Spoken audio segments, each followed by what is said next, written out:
Gracias por sintonizarnos y gracias por estar viendo esta programación a través de este medio. En esta mañana voy a invitarles a reflexionar, a meditar en una pregunta. ¿En dónde está Dios cuando enfrentamos dificultades? Puede ser la pregunta que está en la mente de muchos de los que están viendo esta programación. ¿En dónde está Dios? ¿Será que está durmiendo? ¿Será que nos ha olvidado? ¿Será que ya no somos importantes para Él? ¿En dónde está Dios? Y quiero llevarte, por favor, si tienes tu Biblia, a que la abras en el Salmo 77. El Salmo 77 es escrito por un músico. Y los que son músicos podrán darme la razón que no son personas tristes. Son personas que son alegres, tienen un espíritu siempre de canto, tienen un espíritu de alegría, de compartir y comparten esa alegría. Pero fíjate lo que dice el Salmo 77. Escrito por el rey, por el salmista o por el músico Asaf. La pregunta que él hace en el Salmo 77, verso 7 en adelante dice: ¿desechará el Señor para siempre y no volverá más a hacernos propicio? ¿Ha cesado para siempre su misericordia? ¿Se ha acabado perpetuamente su promesa? ¿Se ha olvidado Dios el tener misericordia y ha encerrado en ira sus piedades? Es decir, el salmista pareciese que está viviendo un momento crítico en su vida. El salmista pareciese que está teniendo problemas emocionales. Algo está en su entorno que no lo hace sentirse bien o feliz. Ahora recuerda, un músico es difícilmente que se deprima. Un músico es difícilmente que esté triste. Un músico es difícilmente que pueda él tener un espíritu de tristeza. Sin embargo, él dice: ¿en dónde está Dios? De lo que me está pasando, o dentro de lo que me está pasando, ¿en dónde está Dios? Hoy no vamos a descubrir nada nuevo. Simplemente quiero que me ayudes o ayudarte a recordar en dónde está Dios cuando pasamos por situaciones difíciles. Cuando parece que todo el mundo se está viniendo en pedazos, ¿en dónde está Dios? Es fácil desanimarse cuando vemos situaciones que no se acomodan a nuestra vida.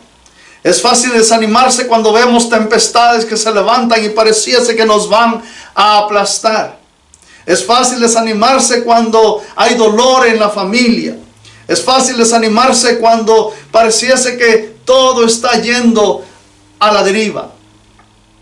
Y sabes, puede que tengas 1001 razón para desanimarte. Pero esta mañana yo quiero levantar tu ánimo. Quiero levantar tu fe y quiero levantar tu esperanza en mostrarte en dónde está Dios cuando suceden momentos difíciles como el que estamos viviendo en este momento. Y quiero hacerlo viendo o oyendo a la historia. Y voy a ir muy atrás en la historia. Cuando el pueblo de Israel era un pueblo, simplemente unos cuantos miles de personas, cientos de personas. Y cuando ellos estuvieron cautivos en Egipto por muchos años, batiendo lodo, trabajando jornales de sol a sol, todo el día trabajando. Cuando las familias prácticamente no tenían que comer. Cuando el faraón abusaba constantemente de la salud y del esfuerzo y de la fuerza de esos hombres hebreos. Mi pregunta era: ¿en dónde estaba Dios? O la pregunta de ellos que pudiesen haber hecho, ¿en dónde está Dios? Y más de una vez dijeron, ¿en dónde está Jehová? ¿Por qué nos ha abandonado? 400 años siendo esclavos. Tenían todas las razones para poder desistir de Dios. Pero sabes, Dios nunca olvidó a su pueblo. Y después de 400 años de esclavitud, manda a un líder a que saque a su pueblo de esa esclavitud. Y ahora comienzan una trayectoria, un recorrido por el desierto. Empiezan una caminata a un lugar seguro, la tierra prometida.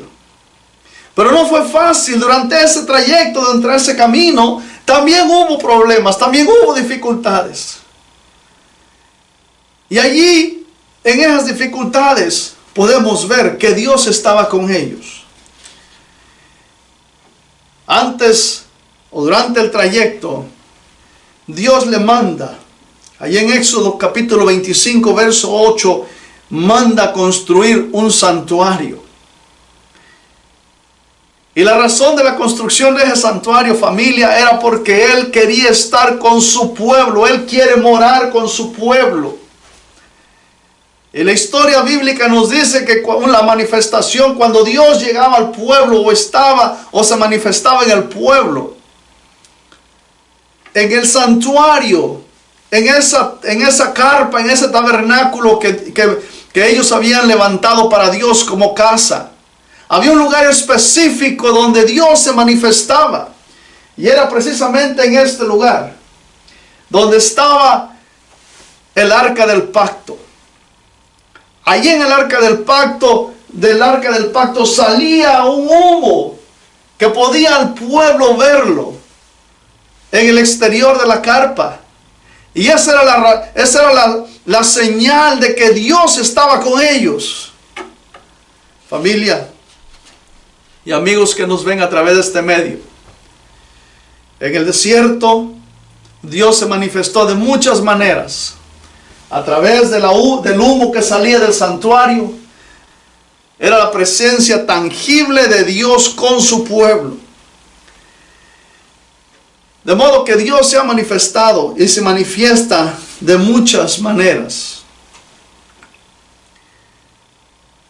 Cuando los hebreos llegan al final del camino, en esa huida o en esa caminata, cuando salieron de Egipto, enfrentaron un problema: el mar. Delante de ellos estaba el mar. Atrás estaban los egipcios que venían con sus carros para tratar de recuperar a los esclavos. A los lados estaban las colinas, montañas. No había salvación para ellos. Y Moisés le dice a Dios: ¿qué hacemos? ¿Qué hago, Señor? Y Jehová le dice: levanta tu vara y ponla en el agua. Y a través de esa manifestación el pueblo pudo ver el poder de Dios. Dios estaba con ellos tal y cual como lo había prometido. De modo que en la historia del pueblo de Israel podemos ver las manifestaciones de Dios una vez tras vez. Pero puedes decir: pastor, eso ya fue en el pasado. Quiero llevarte a un hecho que se registra en el Nuevo Testamento. Hechos capítulo 12. En Hechos capítulo 12 vemos una historia que también puede enseñarnos algo en esta mañana.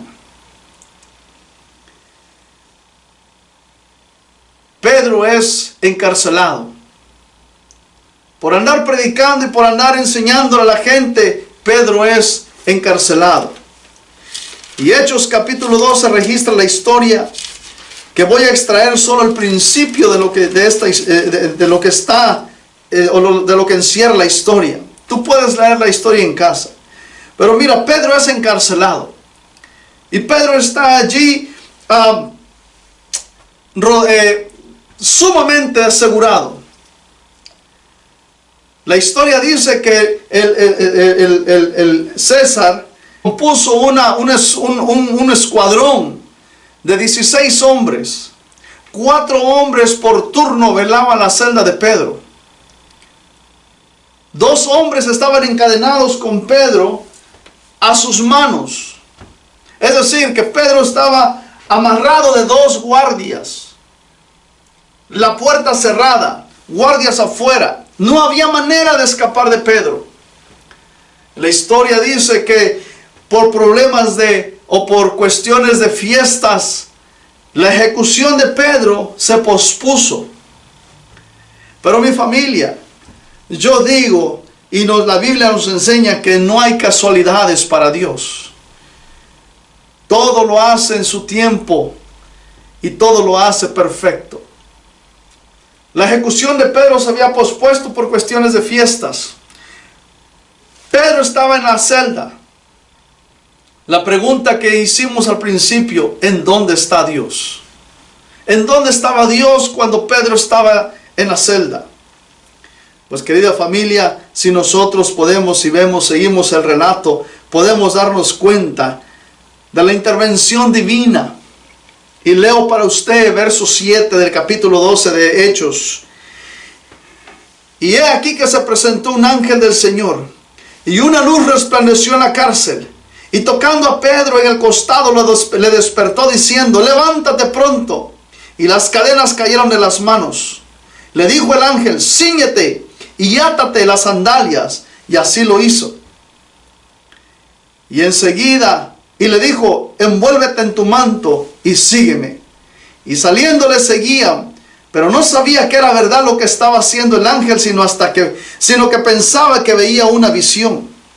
Y habiendo pasado la primera y la segunda guardia, llegaron a la puerta de hierro que daba a la ciudad, la cual se abrió por sí misma. Y salidos pasaron una calle, y luego el ángel se apartó de él. Familia y amigos, si por un momento has dudado de que Dios no está contigo, yo te invito a repensar. Dios está en el mismo lugar que estuvo con los hebreos, con su pueblo en el pasado, con su pueblo en el presente, y seguirá estando con su pueblo en el futuro. De la primera historia, ¿qué podemos rescatar? Lo que tenemos en la Biblia es para enseñanza. Y una de las enseñanzas que podemos rescatar de la primera historia que te conté del pueblo hebreo es de seguir confiando en Dios. No importa lo que pase, no importa lo que vivamos, debemos seguir confiando en Dios. Uno de los problemas de los hebreos fue que por momentos dejaron de confiar en Dios y empezaron a confiar en ellos mismos y empezaron a confiar en lo que tenían a su alrededor. Pero una vez más, la historia nos enseña que pese a las circunstancias que vivas, debes de confiar en Dios. En la historia de Pedro, ¿qué podemos rescatar? Podemos rescatar, nota bien cómo está Pedro dentro de la cárcel. Yo no sé, y no quiero poner a nadie en ese lugar, pero yo imagino que no ha de ser fácil estar en una cárcel. Tal vez ahí, encerrado en 4 paredes, la mente es libre de pensar y pensar y pensar. Tal vez se va el sueño. Tal vez estás inquieto. No sé. Pero mira cómo describe la palabra de Dios a Pedro en la cárcel. Y cuando Herodes lo iba a sacar, voy a leer verso 6 del capítulo 12. Y cuando Herodes lo iba a sacar aquella misma noche, estaba Pedro durmiendo entre 2 soldados. Pedro está tan seguro y tan confiado que puede dormir en esas circunstancias. Tal vez hay personas en este momento que no pueden descansar, no pueden dormir. ¿Cómo es posible que Pedro, a punto de ser ejecutado, estando en la cárcel con una seguridad tremenda, esté completamente dormido? A tal grado que el ángel tuvo que llegar a moverlo y a decirle: Pedro, levántate. Es impresionante la paz que podemos ver en Pedro en medio de la circunstancia. ¿Qué podemos aprender de esta historia? Estar en calma en medio de las dificultades. Primera enseñanza, confianza en Dios. Segunda enseñanza, estar en calma o estar en calma en medio de las dificultades. ¿Dónde estaba Dios cuando Pablo era llevado preso a Roma? Hechos capítulo 27, verso 21 en adelante, podemos ver, querida familia, otra historia que nos enseña bastante para nuestras vidas presentes y personales. La historia de Pablo yendo a Roma, mis hermanos, es algo impresionante. ¿Qué está pasando? Hechos capítulo 27. Brevemente te voy a decir qué está pasando. Pedro es llevado a Roma para comparecer ante el gobernador por problemas que se le están imputando a él. Lo mandan de Cesarea a Roma. Y allí en Hechos capítulo 27, verso 21, o todo el que 27, puedes ver la historia. Pero vamos a ir al centro, o a lo que quiero resaltar en esta mañana. Y yendo en alta mar, el barco donde iba Pedro sufre un naufragio. Pero durante el naufragio, las olas, el mar está tan agitado que todos empiezan a temer por sus vidas. Y en ese momento Pablo se levanta y les dice: miren, yo les dije antes de que saliéramos o partiéramos o zarpáramos que no lo hiciéramos porque las condiciones climatológicas no eran las favorables, pero ustedes insistieron y miren dónde estamos. Pero saben, no se preocupen, porque el ángel de Jehová me habló en la noche y me dijo que ninguno de ustedes va a morir. Posiblemente perdamos el barco, pero nadie va a morir. Y yo quiero llevarte, familia, mis amigos, ahí en el verso 27. Mira lo que dice Pablo. Palabras poderosas, impactantes, que te ayudan, a mí me levantan el ánimo, a mí me dicen, no está todo perdido. Mira lo que dice. Verso 21. Entonces Pablo, como hacía ya mucho que no comíamos, puesto en medio de ellos, dijo: habría sido por cierto conveniente, oh varones, haberme oído y no zarpar de Creta, tan solo para recibir este prejuicio y pérdida. Fíjate, nota bien las palabras de Pedro, lo que dice. Pero ahora os exhorto a tener ánimo, pues no habrá ninguna pérdida de vosotros, sino solamente de la nave. Yo no sé tú, pero para mí, yo puedo tomar esto muy, muy personal. Las palabras de Pablo que le dijo a los soldados y a toda la tripulación: tener ánimo, no importa, estamos naufragando, sí, pero ánimo. Dios en su misericordia tendrá misericordia de ti y de mí, y no perderemos nuestras vidas. Familia, ¿qué podemos resaltar de esta historia? Dos cositas, dos principios. Número uno, ánimo. Tener ánimo, hermano. Tener ánimo, querido oyente, que me ves a través de este medio. Tener ánimo. ¿Sabes? El ánimo se transmite. Si tú tienes ánimo y le hablas a alguien, el tono de tu voz, tus facciones, dicen si realmente tienes ánimo. Si tú solamente pronuncias palabras, pero tu ser se siente lo contrario, la persona se da cuenta de que realmente tú no estás en condiciones de dar palabras de ánimo. Familia, el ánimo se transmite. En la Guardia Británica, en el ejército británico, cuando estaban en guerra en los años anteriores, había una norma, había una regla que el ejército impuso a cada uno de sus soldados.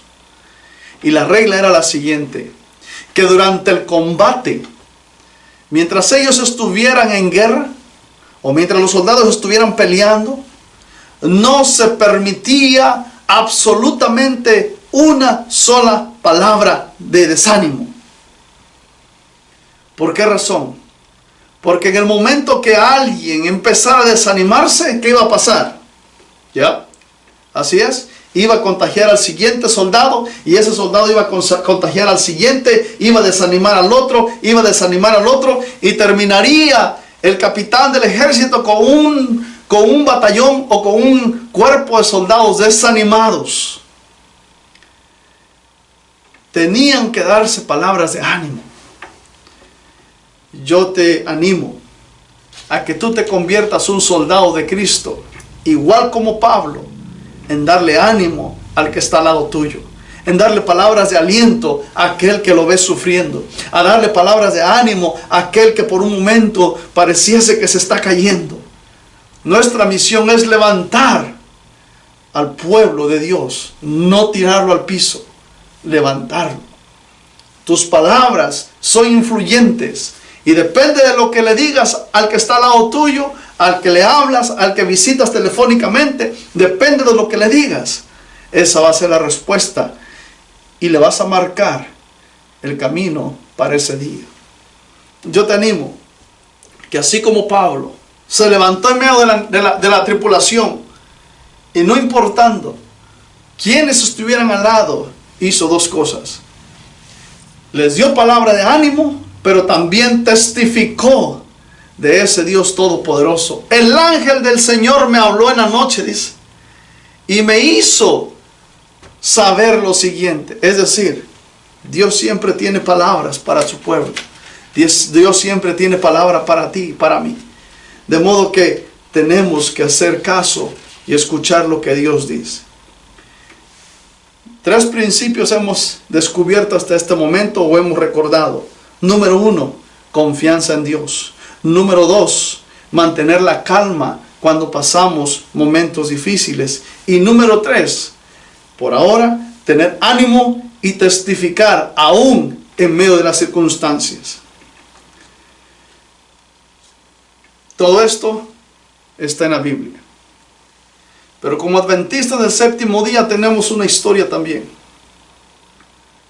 Y en la historia podemos encontrar un principio más.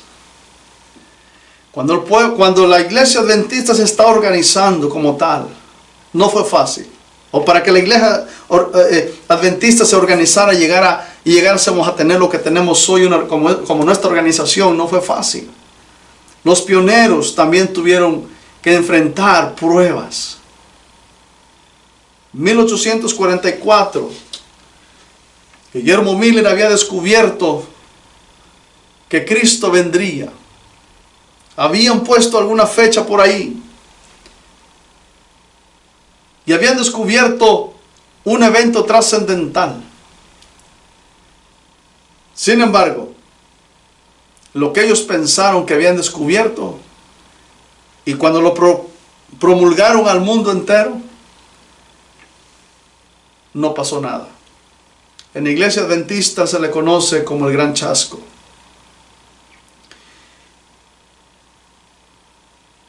Un escritor escribió lo siguiente: es difícil mantenerse erguido en tiempos de gran dificultad. Siempre ha sido así y siempre lo será. Sin embargo, nuestra oración diaria debe ser que Dios nos ayude a mantener ambos pies sobre la tierra y nuestra mente con la mejor claridad de pensamiento, especialmente en tiempos difíciles. Querida familia, de nuestra historia como adventistas, ¿qué podemos rescatar? Lo siguiente: de ese grupo de hermanos, de ese grupito, mejor dicho, de hermanos que quedó después del gran chasco, y después de que mucha gente se desertó de la iglesia y se salió, otros se volcaron en contra de ese grupo de hermanos. De ese grupo podemos aprender lo siguiente. A ellos no les importó el chasco. A ellos no les importó esa experiencia amarga de no haber cumplido lo que ellos supuestamente habían descubierto. De ese grupo podemos encontrar o podemos resaltar que nosotros hoy por hoy también debemos continuar con nuestra misión. Como iglesia, como pueblo, como hermanos, debemos continuar nuestra misión y nuestro caminar. Este no es nuestro mundo, familia. Este no es nuestro destino final. Este no es tu hogar final. Tu hogar final está allá arriba. Tu destino final está en el cielo. Allá es donde tú debes poner tus ojos. No en las cosas de la tierra, sino en las cosas de arriba. Volviendo a la pregunta inicial. ¿En dónde está Dios hoy?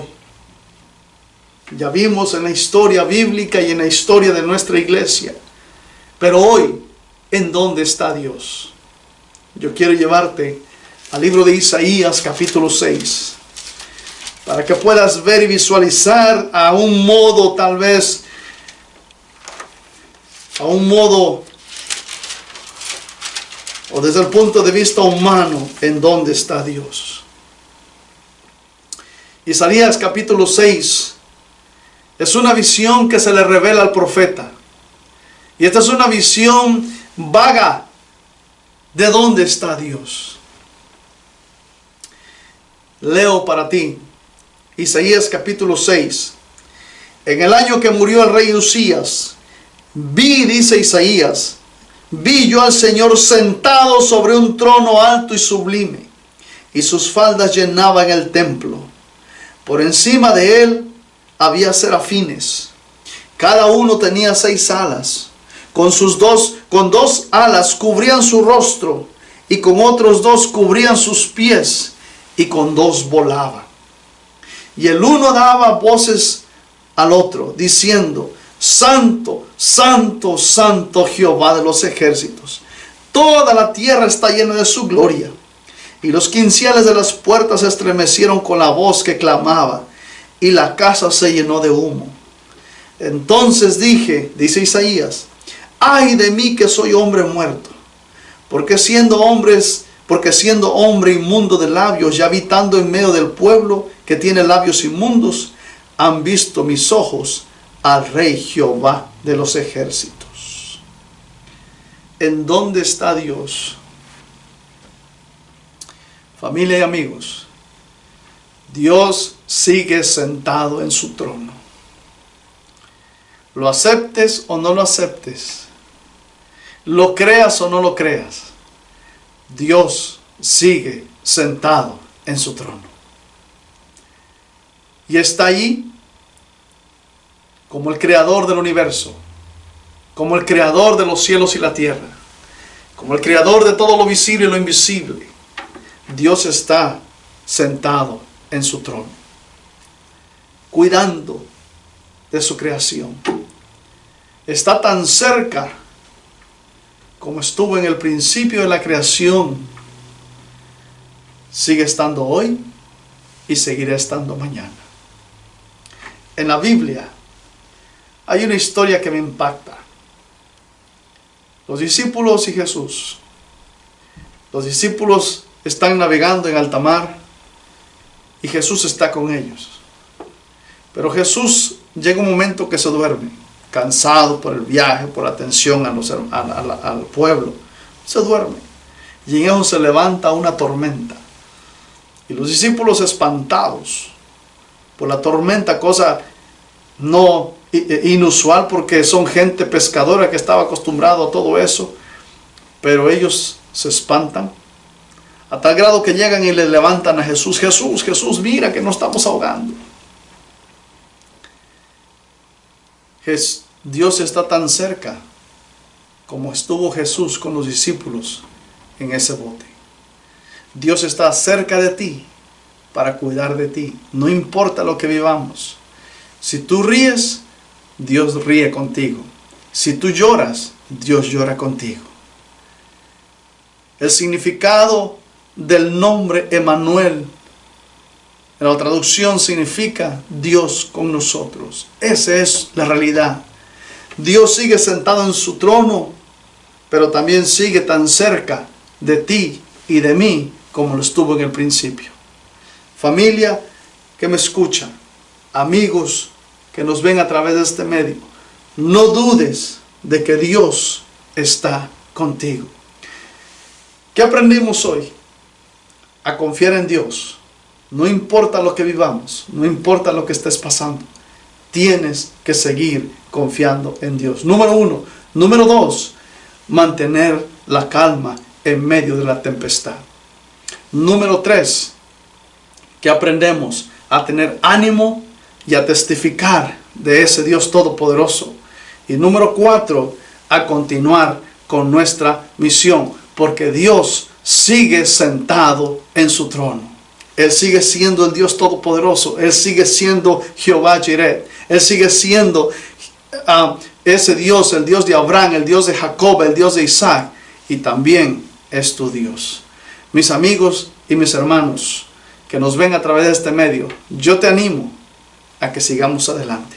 Confía en Dios, porque Él sigue sentado en su trono y está ahí para cuidar de su creación. Antes de terminar esta programación, yo quiero invitarte que allí donde estás, vamos a tener una palabra de oración. Si tú tienes algo en tu corazón, pónselo a Dios en esta mañana. Y dile: Señor, estos son mis miedos, estos son mis temores, esto es lo que estoy viviendo. Yo no sé quién eres, pero Dios sí lo sabe. Así que vamos a inclinar el rostro. Oremos, ora y pídele a Dios que te dé paz interior. Tal vez no puedes dormir en las noches por lo que estás viviendo, pero pídele a Dios que te dé esa paz y que puedas tener una vida feliz aún o pese a las circunstancias. Oremos por lo que estamos viviendo. Que Dios tenga y siga teniendo misericordia de aquellos que están enfermos. Por toda nuestra grey, por todos nuestros pastores, por todas nuestras conferencias, vamos a pedirle a Dios que tenga misericordia de nosotros. Así que vamos a inclinar nuestro rostro y vamos a orar. Amado Padre que está en el cielo, y por fe creemos que estás con nosotros, mi Dios. A través de tu palabra nos enseñas que tú sigues siendo el Dios todopoderoso, creador de los cielos y la tierra.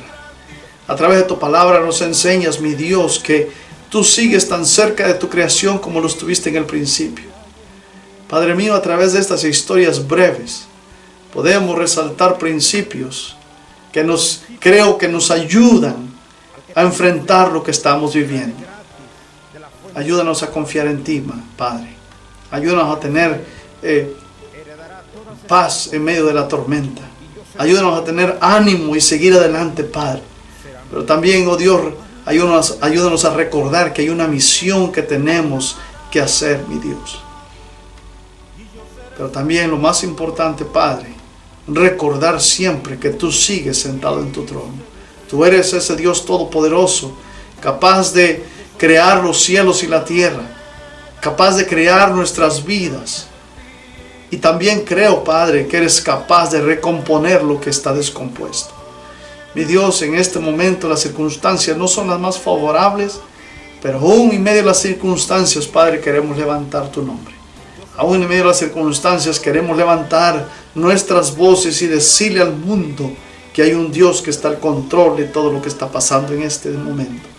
Padre mío, yo ruego tu bendición para la iglesia de Camden, para la iglesia de Panjio, de Monjole, de Guisboro, Padre, que son las iglesias que tenemos a nuestra responsabilidad. Pero también pongo en tus manos a todos los que nos están viendo por este medio. Bendíceles y guárdales. Ayúdales en sus necesidades, Padre. Ruego Padre, por los doctores, enfermeros, bomberos, policías que están en la línea, en el frente de batalla, Padre. Que tú tengas misericordia de ellos, mi Dios, y de sus familias. Bendice nuestra conferencia, nuestros pastores, Padre, en toda la división y en todo el mundo entero. Bendíceles, mi Dios. Padre, creemos que tú nos escuchas y creemos que tú sigues con nosotros. Es por eso que venimos ante ti para demandar estas peticiones, Padre. Danos tu bendición, mi Dios, en esta mañana y danos tu paz para que podamos continuar caminando en este mundo. En el nombre de Cristo Jesús. Amén. Bendiciones para todos. Les deseo un feliz sábado a todos y cada uno de ustedes. Que Dios les bendiga. Hasta pronto.